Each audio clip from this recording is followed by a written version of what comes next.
අද වෙනකොට අපි දකිනවා එක්සත් ජාතික පක්ෂයේ නව වෙනසක් ඇති වෙලා තියෙනවා. අද එක්සත් ජාතික පක්ෂයේ මේ අර්බුදකාරී තත්ත්වය දැන් තවත් විදිහට වෙනස් කරමින් යව වෙනසක් ඇති වෙලා තියෙනවා. දැන් මේකට නම කියනවා මේ නායකත්ව මණ්ඩලය කියලා. இன்று ஐக்கிய தேசிய கட்சியில் மாற்றம் ஏற்பட்டுள்ளது. இன்று ஐக்கிய தேசிய கட்சியின் பிரச்சனையில் மாற்றம் ஏற்பட்டு புதிய மாற்றம் உருவாகியுள்ளது. இதற்கு தலைமைத்துவ சபை என்று கூறுகிறார்கள். தற்போது ஐக்கிய தேசிய கட்சியில் தலைமைத்துவ சபை இன்று வரை பிரச்சனைக்குரிய சபையாக மாறியுள்ளது. ரணில் விக்ரமசிங்கவை ஒரு நாளும் விரட்ட முடியாது என்பதை நாம் உட்பட இந்த நாட்டில் உள்ளவர்களும் ஐக்கிய தேசிய கட்சியில் உள்ளவர்களும் நன்கு அறிந்திருந்தார்கள். ஐக்கிய தேசிய கட்சியின் பிரச்சனை சரியாக பிச்சைக்காரனின் காயம் போன்றதாகும். அது ஒருபோதும் குணமாகாது. அது குணமானால் பிச்சைக்காரனுக்கு பிச்சை எடுக்க முடியாது. அதே போன்றுதான் ஐக்கிய தேசிய கட்சியில் உள்ள பிரச்சனை சரியாக பிச்சைக்காரனின் காயம் போன்றதாகும். பிச்சைக்காரன் சாகும் வரை காயம் குணமாகாது. ஐக்கிய தேசிய கட்சி கின்னஸ் சாதனை புத்தகத்தில் பதியப்படும் என நான் நினைக்கிறேன். அதாவது உலகத்தில் தலைவர் இல்லாமல் தலைமைத்துவ சபையை அமைத்து செயற்பட்டமை கின்னஸ் புத்தகத்தில் பதியப்படும் என நான் நினைக்கிறேன். ஒரு நாட்டில் தலைமைத்துவ சபை எங்கு இருக்கிறது? அமைச்சரவை இருக்கும். அதற்கு மேல் ஜனாதிபதி அல்லது பிரதமர் நாட்டை நிர்வகிப்பார். கட்சி என்று சொல்லும் போது கட்சியின் தலைவர் இருப்பார். ஆனால் இவர்கள் அனைவரும் இணைந்து தலைமைத்துவ சபை ஒன்றை அமைத்திருக்கின்றார்கள். தற்போது தலைமைத்துவ சபையின் இறுதி தீர்வு என்ன?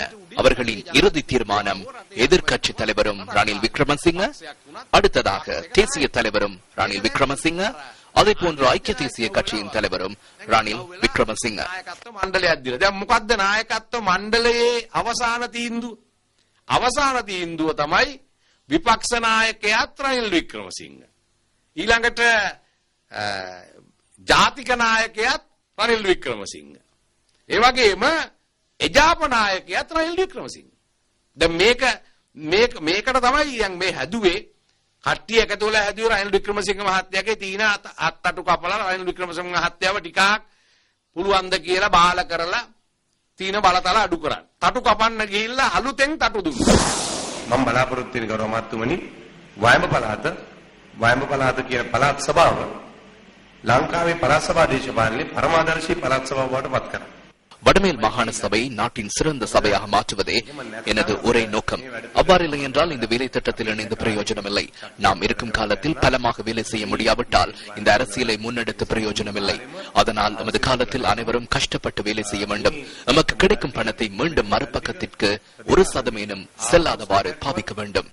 අප වනිපත්‍රය යන්නේ නැතුව අර පරාක්‍රම බව රජුරු කිව්වා වගේ පොළොවට වැටෙන හැම දිය බිඳුවක්ම පාවිච්චි කරන්න කිව්වා වගේ අපි වෙනස් බලාපොරොත්තු වෙන්නේ ඒ තමුන්නාන්සලට ලැබෙන මේ රටේ බදු ගෙවන ජනතාවගෙන් ලැබෙන இந்த நாட்டில் வரி செலுத்தும் மக்களிடமிருந்து கிடைக்கும் பணத்திலிருந்து சம்பளம் உங்களுக்கு கிடைக்கிறது. எனவே ஏன் உங்களுடைய காரியாலயங்களுக்கு வருபவர்களிடம் உங்களால் சிரித்து பேச முடிவதில்லை? ஏன் அந்த மக்களை சரியாக கவனிப்பதில்லை? ஒரே சந்தர்ப்பத்தில் தீர்வினை பெற்றுக் கொடுக்க முடிந்தால் ஏன் அதனை பெற்றுக் கொடுப்பதில்லை? இவ்வாறான விடயங்களுக்கு எமது அமைச்சால் இடம் கொடுப்பதில்லை. எமது அமைச்சினூடாக பாரிய பயிற்சிகளை பெற்றுக் கொடுக்க எதிர்பார்க்கிறோம். அதற்கு எமக்கு பாரிய தொகை பணம் கிடைக்கிறது.